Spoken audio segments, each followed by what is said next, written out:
Hello students, हम लोग chapter पढ़ रहे हैं रासायनिक अभिक्रियाएं एवं समीकरण यानी केमिकल रिएक्शंस एंड इक्वेशन। और आज की क्लास में हम लोग रासायनिक अभिक्रिया से रासायनिक समीकरण लिखना सीखेंगे और फिर उसे संतुलित भी करेंगे।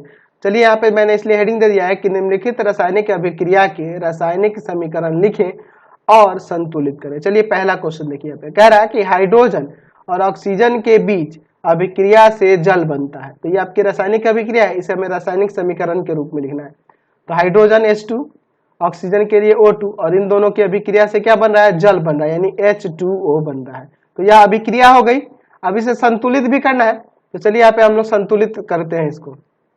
संतुलित समीकरण इसका क्या होगा? तो मैं यहाँ देख रहा हूँ हाइड्रोजन है, यहाँ 2 ऑक्सीजन है और इधर हाइड्रोजन 2 है, ऑक्सीजन 1 है। हाइड्रोजन का 2 परमाणु है, यहाँ ऑक्सीजन का 1 परमाणु है। तो मैं यहाँ 2 से गुना कर दूंगा, तो यहाँ ऑक्सीजन के 2 परमाणु हो गए और हाइड्रोजन के 4 हो गए। तो ऑक्सीजन के दोनों तरफ 2 तो हो गए, लेकिन यहाँ हाइड्रोजन के 4 है, तो यहाँ 2 लगा दूंगा, तो यहाँ भी हाइड्रोजन के 4 हो जाएंगे। तो मैंने देख लिया दोनों तरफ बैलेंस हो गया हाइड्रोजन और ऑक्सीजन। चलिए, इसका आप देखते हैं 2 नंबर। कह रहा है कार्बन को वायु की पर्याप्त मात्रा में जलाने पर कार्बन डाइऑक्साइड गैस बनती है। अच्छा, हम लोग देखते हैं कार्बन को वायु की पर्याप्त आपूर्ति में यानी ऑक्सीजन के साथ क्रिया करने पे क्या बनेगा? कार्बन डाइऑक्साइड बनेगा। ये ना होगा? तो इस तरह से लिख दो, या अब इस पे ऊपर भी लिख सकते हो इस तरह से, वायु की पर्याप्त, इस पे लिख सकते हो वायु की पर्याप्त मात्रा। नहीं भी लिखेंगे तो चलेगा। यहाँ पे हमें दिख रहा है कि हम लोग यहाँ कार्बन को वायु की पर्याप्त मात्रा में ही जला रहे हैं, तो कार्बन डाइऑक्साइड बन रहा है। ठीक है। अच्छा, इसे संतुलित करने के लिए कर रहे हैं, तो ये पहले से ही संतुलित है। अगर मुझे इसका संतुलित समीकरण लिखना होगा तो संतुलित समीकरण यही हो जाएगा। देख लो, दोनों तरफ खुद ही संतुलित है। तो एक्चुअल में चाहो तो कार्बन डाइऑक्साइड आपका गैस बनेगा, तो उसको इस तरह से दिखा सकते हो, यहाँ भी इस तरह से आप दिखा सकते हो। तो संतुलित है, कार्बन 1 है, कार्बन 1 है, ऑक्सीजन 2 है, ऑक्सीजन 2 है। तो हमें देखो मेन क्या होता है ना कि संतुलित करने के लिए आपको ध्यान देना होगा दोनों तरफ हाइड्रोजन और ऑक्सीजन को। मेन आप हाइड्रोजन ऑक्सीजन को बैलेंस कर लोगे ना, तो बाकी सब खुद ही बैलेंस हो जाते हैं। चलिए देखते हैं तीसरा। कार्बन को वायु की अपर्याप्त मात्रा यानी वायु जहां कम उपस्थित होगा उसमें जलाने पर कार्बन मोनोऑक्साइड गैस बनता है। ठीक है। तो कार्बन को वायु की अपर्याप्त आपूर्ति में यानी ऑक्सीजन की अपर्याप्त आपूर्ति में, वायु की अपर्याप्त मात्रा में जलाएंगे तो क्या बनता है? कह रहा कार्बन मोनोऑक्साइड बनता है, CO बनता है। ठीक है। अब इसको संतुलित करना है, तो कार्बन मोनोऑक्साइड भी तो आपका एक गैस ही ना है जी, तो इसको भी ऐसे दिखा सकते हैं। इसको संतुलित करने के लिए तो यहाँ संतुलित समीकरण इसका क्या हो जाएगा? देखिए, कार्बन इधर ऑक्सीजन, यहाँ पे वायु की अपर्याप्त, जो आपके कारक होता है ना तीर के ऊपर, हम लोग इस तरह से लिख सकते हैं, अपर्याप्त मात्रा में जलाने पर क्या बन जा रहा है?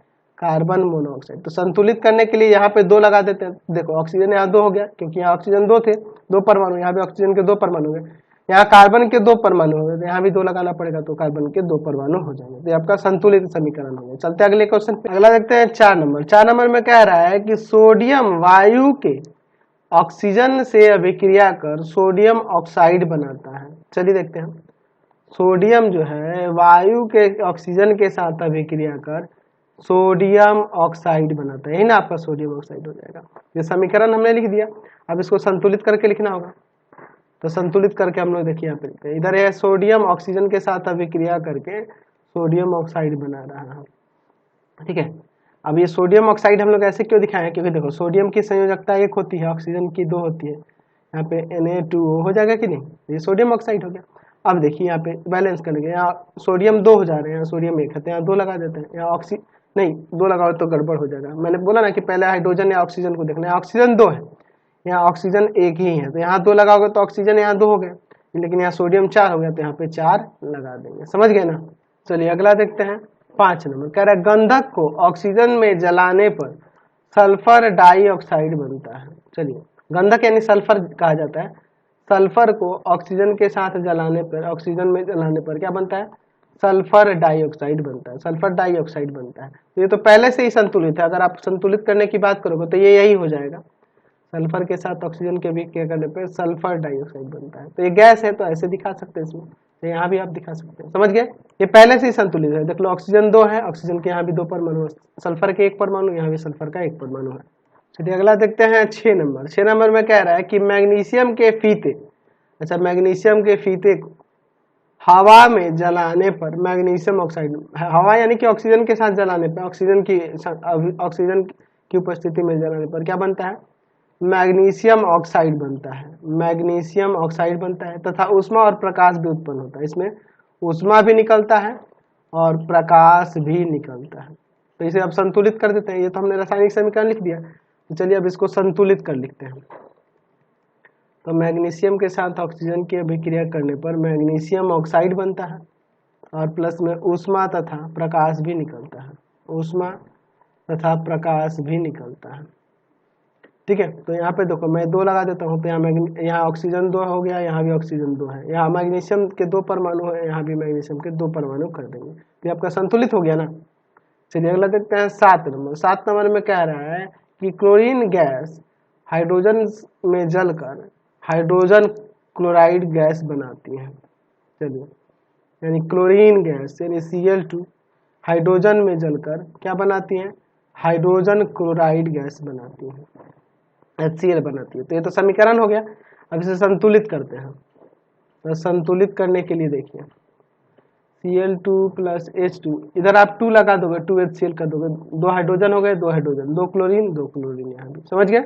अगला देखते हैं 8 नंबर। क्या कह रहा है कि सोडियम धातु, अच्छा सोडियम धातु को जल से अभिक्रिया कर, जल यानी H2O से अभिक्रिया करके क्या बनता है? सोडियम हाइड्रोक्साइड तथा हाइड्रोजन गैस बनाती है। सोडियम हाइड्रोक्साइड NaOH और प्लस में हाइड्रोजन गैस, तो गैस के लिए ऊपर तीर का चिन्ह दे देंगे। चलिए अब इसको संतुलित करते हैं। अब इसको संतुलित करते हैं। संतुलित करने के लिए देखिए पहले इस अभिक्रिया को लिख लेते हैं, जो हम लोग समीकरण देख रहे हैं ऊपर, इसको पहले यहाँ लिख लेते हैं। अब देखिए इसके बाद इसका संतुलित करके कैसे होगा। आप देखो दोनों तरफ हाइड्रोजन यहाँ 2 है, लेकिन हाइड्रोजन यहाँ पर 3 हो जा रहा है। अगर मैं यहाँ 2 लगा देता हूँ तो हाइड्रोजन 2 और 2 4 हो गए, तो यहाँ पे भी 2 लगाना होगा तभी ना हाइड्रोजन 4 होगा। यहाँ ऑक्सीजन 2 है, यहाँ भी ऑक्सीजन 2 है। सोडियम 2 को हो जा रहा है, तो यहाँ भी आपको 2 लगाना होगा तभी ना सोडियम 2 हो जाएगा। ठीक है, चलिए 9 नंबर देखते हैं। तो 9 नंबर में क्या रहा है कि hydrogen sulphide H2S hydrogen sulphide एवं आयोडीन के बीच अभिक्रिया के फलस्वरूप क्या बनता है? हाइड्रोजन आयोडाइड, यही ना होगा HI, हाइड्रोजन आयोडाइड और प्लस गंधक यानी कि सल्फर। समझ गए ना, ये बनता है। तो ये समीकरण हो गया। अब इसको संतुलित करते हैं। चलिए अब इसको संतुलित करते हैं। तो H2S प्लस I2 क्या बनता है? हाइड्रोजन आयोडाइड प्लस में सल्फर। तो यहाँ देखिए इसको संतुलित करने के लिए मैं क्या करता हूँ, यहाँ हाइड्रोजन 2 है, हाइड्रोजन यहाँ पे 1 है, तो इसमें 2 लगा के तो हाइड्रोजन 2 हो गए। यहाँ आयोडीन क्या देखो तो आयोडीन 2 है और यहाँ आयोडीन 2 है। ठीक है, सल्फर 1 है और सल्फर 1 है। ये संतुलित हो गया कि नहीं? संतुलित हो गया। चलते अगले क्वेश्चन पे। चलिए अगला देखते हैं 10 नंबर। 10 नंबर में क्या कह रहा है कि नाइट्रोजन गैस यानी कि N2 ऑक्सीजन के साथ O2 के साथ आपस में संयोग करके क्या बनाते हैं जी? आपस में संयोग करके आपस में संयोग करके क्या बनाती है? नाइट्रिक ऑक्साइड प्राप्त होता है। नाइट्रिक ऑक्साइड प्राप्त होता है यानी कि NO, नाइट्रिक ऑक्साइड ही ना होगा, NO प्राप्त होता है। ठीक है, चलिए तो अब इसको संतुलित करते हैं। तो संतुलित करने के लिए हम लोग क्या करते हैं, यहाँ पे पहले अभिक्रिया जो हो रही है इसको लिख लेते हैं। समीकरण जो ऊपर हमने देखा है इसको लिख लेते हैं। तो इधर ये 2 है, यहाँ पे 2 लगा देंगे तो काम हो जाएगा, संतुलित हो गया ना। 2 ऑक्सीजन 2 नाइट्रोजन 2 नाइट्रोजन। 11 नंबर देखिए क्या कह रहा है कि हाइड्रोजन सल्फाइड अभिक्रिया करता है हवा के साथ, हवा में जलकर, हवा यानी कि O2 सॉरी, वायु के साथ जलकर क्या बनाता है? सल्फर डाइऑक्साइड और प्लस में क्या बनाता है? जल बनाता है। ये ना बनेगा। चलिए तो अब इसको संतुलित करते हैं। तो संतुलित करने के लिए देखिए पहले इस समीकरण को लिख लेते हैं। ठीक है, अब देखो दोनों तरफ देखो, यहाँ हाइड्रोजन 2 है, हाइड्रोजन 2 है, ऑक्सीजन इधर 2 है, इधर ऑक्सीजन 3 है, तो एक काम करो, पहले ऑक्सीजन को संतुलित करने के लिए यहाँ पे मैं 2 लगा देता हूँ, ठीक है। तो यहाँ 2 और 2 4 ऑक्सीजन हो गया, 4 ऑक्सीजन हो गए। लेकिन हाइड्रोजन यहाँ पे देखो कितना हो गया, 4 गो हो गया, और इधर हाइड्रोजन 2 गो है। तो यहाँ 2 लगा देंगे, तो 2 लगाते हैं, ये भी हाइड्रोजन 4, यहाँ भी हाइड्रोजन 4 हो गए। अब देखो यहाँ सल्फर कितना हो गया, 2 हो गया। तो यहाँ पे भी आप 2 लगाओगे तभी ना सल्फर 2 हो जाएगा। लेकिन अब ऑक्सीजन 4 और ये 2 6 हो गए, तो यहाँ पे 3 लगाएंगे तभी ये 6 होगा। समझ गया ना। तो मैंने सबको संतुलित कर दिया, देख रहे हैं ना। चलिए अगला देखते हैं 12 नंबर। कह रहा है कि लोहे को गंधक के साथ गर्म करने पर फेरस सल्फाइड प्राप्त बनता है। लोहे को सल्फर के साथ यानी गंधक के साथ, गंधक यानी कि सल्फर के साथ गर्म करने पर फेरस सल्फाइड बनता है। तो ये तो संतुलित है पहले से ही, इसको ऐसे ही लिख देंगे। अगर संतुलित करने की बात करेंगे तो यही हो जाएगा, Fe+ में S FeS। समझ गए। चलिए 13 नंबर इसका देखते हैं। कह रहा है कि तांबे को कॉपर का ही ना मतलब तांबा होता है। कॉपर को गंधक के साथ यानी कि सल्फर के साथ अभिक्रिया कर देते हैं, गर्म करने पर हमें फिर क्या प्राप्त होता है, गर्म करने पर क्यूपरस सल्फाइड प्राप्त होता है, Cu2S, क्यूपरस सल्फाइड प्राप्त होता है। चलिए अब इसको संतुलित कर देते हैं। तो अब इसे संतुलित करने के लिए हम लोग क्या करेंगे, पहले इस समीकरण को लिख लेते हैं, ठीक है। अब देखिए यहाँ कॉपर 2 है तो यहाँ भी कॉपर 2 कर दो, सल्फर 1 है, सल्फर 1 है, एक परमाणु है सल्फर के, तो ये संतुलित हो गया कि नहीं।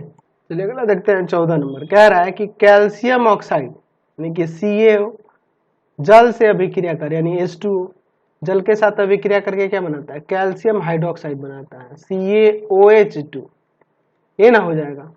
चलिए तो अब इसका संतुलित अगर बात करें, संतुलित रासायनिक समीकरण की, तो देखो ना यहाँ मुझे तो ऐसे नहीं लग रहा है कि ये पहले से ही संतुलित है। हाँ बिल्कुल ये पहले से ही संतुलित है, इसमें कुछ संतुलित करना ही नहीं। देख लो ऑक्सीजन के 2 परमाणु, इधर भी 2 परमाणु, हाइड्रोजन के 2 परमाणु, इधर भी 2 परमाणु, कैल्शियम 1 है, कैल्शियम 1 है, दोनों तरफ संतुलित है कि नहीं। 15 नंबर देखिए क्या कह रहा है, अमोनिया यानी कि NH3 किसके साथ, और हाइड्रोजन क्लोराइड यानी HCl इसके साथ अभिक्रिया करके अमोनियम क्लोराइड बनाता है यानी कि NH4Cl। अमोनियम क्लोराइड का यही ना होता है सूत्र। चलिए अब इसे संतुलित करना है, तो मुझे नहीं लग रहा कि ये असंतुलित है, पहले से ही संतुलित है। देख लो अगर मुझे संतुलित लिखना होगा इसका समीकरण तो यही सेम हो जाएगा, NH3 + HCl अभिक्रिया करके बनाता है NH4Cl। देख लो इधर 4 हाइड्रोजन के परमाणु, इधर भी 3 और 1 4, क्लोरीन 1 है, क्लोरीन 1 है, यहाँ नाइट्रोजन 1 है, नाइट्रोजन 1 है, संतुलित है कि नहीं पहले से। चलिए अगला देखते हैं 16 नंबर। 16 नंबर में क्या कर रहा है, कैल्शियम ऑक्साइड CaO अभिक्रिया करता है कार्बन डाइऑक्साइड के साथ और इसके साथ संयोग करके क्या बनाता है, कैल्शियम कार्बोनेट बनाता है, CaCO3 बनाता है। कैल्शियम कार्बोनेट ही ना है। चलिए अब दोनों तरफ देखो तो ये पहले से ही मुझे संतुलित लग रहा है। इसमें संतुलित अगर समीकरण लिखना होगा मुझे तो संतुलित समीकरण यही हो जाएगा। इसी को फिर हम दोबारा से लिख देंगे, CaO + CO2 क्या हो जाएगा, CaCO3 हो जाएगा। समझ गए। चलिए अगला देखते हैं इसका 17 नंबर। 17 नंबर कह रहा है कि सल्फर डाइऑक्साइड और जल के बीच अभिक्रिया करके सल्फ्यूरस अम्ल बनता है। अच्छा सल्फर डाइऑक्साइड SO2 जल के साथ अभिक्रिया करके क्या बनाता है, सल्फ्यूरस अम्ल बनता है यानी कि H2SO3 हो जाएगा। सल्फ्यूरस अम्ल ये हो गया। तो अगर मुझे इसका संतुलित समीकरण लिखना होगा तो ये मुझे नहीं लग रहा है कि संतुलित नहीं है, पहले से ही ये संतुलित है। देख लो देखिए यहाँ पर ऑक्सीजन के 3 परमाणु, इधर भी 2, हाइड्रोजन के 2 परमाणु, इधर भी 2 परमाणु, सल्फर के 1 परमाणु, इधर भी सल्फर का 1 परमाणु, पहले से ही संतुलित है। चलिए 18 नंबर देखते हैं। कह रहा है कि सल्फर ट्राइऑक्साइड SO3 अभिक्रिया करता है जल से और जल से अभिक्रिया करके क्या बनाता है, सल्फ्यूरिक अम्ल बनाता है यानी हाइड्रोजन सल्फेट H2SO4 बनाता है, सल्फ्यूरिक अम्ल बनाता है। ये सल्फ्यूरिक अम्ल है। चलिए तो अगर मुझे संतुलित करना होगा तो ये ऑलरेडी मुझे संतुलित ही दिख रहा है, देखो सब बराबर ही है, ठीक है। तो यहाँ संतुलित समीकरण लिखनी होगी तो यही हो जाएगा सेम, ठीक है। SO3 + में H2O अभिक्रिया करके क्या बनाता है, H2SO4 बना है, पहले से ही संतुलित है, कोई संतुलित करने की जरूरत नहीं है। समझे। 19 नंबर में क्या कह रहा है कि जल से विद्युत धारा प्रवाहित करने पर वह हाइड्रोजन और ऑक्सीजन में अपघटित हो जाता है। मैं जल ले लेता हूँ और जल से विद्युत धारा प्रवाहित करूंगा, यहाँ पे मैं विद्युत धारा लिख दूंगा। विद्युत धारा इलेक्ट्रिसिटी पास कराने पे क्या बनता है, तो वहाँ पे हाइड्रोजन और ऑक्सीजन अपघटित होकर अलग अलग हो जाता है इस तरह से। तो अब इसको संतुलित करते हैं। ये संतुलित नहीं है, इसको संतुलित करना पड़ेगा। H2O में विद्युत धारा प्रवाहित करते हैं, विद्युत धारा प्रवाहित करते हैं। यहाँ पे हाइड्रोजन प्लस ऑक्सीजन बनता है। तो यहाँ पे मैं क्या करता हूँ, ऑक्सीजन यहाँ 1 है तो यहाँ 2 लगा दूंगा तो ऑक्सीजन 2 हो गए। हाइड्रोजन यहाँ 4 हुए तो यहाँ पे 2 लगाऊंगा तो हाइड्रोजन भी 4 हो गया। तो आपका संतुलित हो गया कि नहीं। चलिए एक और क्वेश्चन देखते हैं 20 नंबर। क्या कह रहा है कि द्रवित सोडियम क्लोराइड से, अच्छा सोडियम क्लोराइड से क्या कर रहे हैं हम लोग, विद्युत धारा प्रवाहित करते हैं, विद्युत धारा प्रवाहित करते हैं। तो सोडियम और क्लोरीन अपघटित होकर अलग अलग हो जाता है, ये अपघटित हो गया है। ठीक है, तो अब इसका संतुलित लिखना होगा, संतुलित समीकरण। NaCl में जब विद्युत धारा प्रवाहित करते हैं, विद्युत धारा प्रवाहित करते हैं तो यहाँ पे सोडियम और क्लोरीन अलग हो जाता है। तो यहाँ पे संतुलित करने के लिए यहाँ क्लोरीन एक परमाणु है, यहाँ पे इसके 2 परमाणु, तो यहाँ 2 से लगाऊंगा तो क्लोरीन के 2 परमाणु हो गए, लेकिन यहाँ सोडियम के 2 परमाणु हो गए तो यहाँ भी 2 लगा दूंगा। ठीक है, संतुलित हो गया। तो इसी प्रकार से हम लोग अगले वीडियो में भी बहुत सारे रासायनिक समीकरणों को संतुलित करना सीखेंगे। ठीक है, इस वीडियो में इतना ही रहने देते हैं। नेक्स्ट वीडियो में आगे अगले टाइप के, ये बहुत ही इजी थे, इसके बाद थोड़े डिफिकल्ट, फिर उससे डिफिकल्ट, फिर उससे भी ज़्यादा डिफिकल्ट समीकरणों को हम लोग संतुलित करना सीखेंगे। आपको हमारे 3 चैनलों को सब्सक्राइब करना होगा। पहला है pathfinder classes Chhapra, pathfinder classes Chhapra. दूसरा है आपका भारती भवन रविकांत सर, भारती भवन रविकांत सर, रविकांत सर। और तीसरा चैनल है रविकांत सर के नाम से। तीनों को सब्सक्राइब कर लेंगे और इससे रिलेटेड वीडियो के लिए सीधे डिस्क्रिप्शन में जाएंगे और इससे रिलेटेड नोट्स के लिए गूगल पे जाके सर्च करेंगे www.ravikantsir.in और यहाँ पर जाकर आप सभी क्लासेस के नोट्स और उनके PDF को डाउनलोड कर सकते हैं और पढ़ भी सकते हैं। इंस्टाग्राम और फेसबुक पे जाके पाथफाइंडर क्लासेस छपरा को लाइक एंड फॉलो करना नहीं भूलेंगे।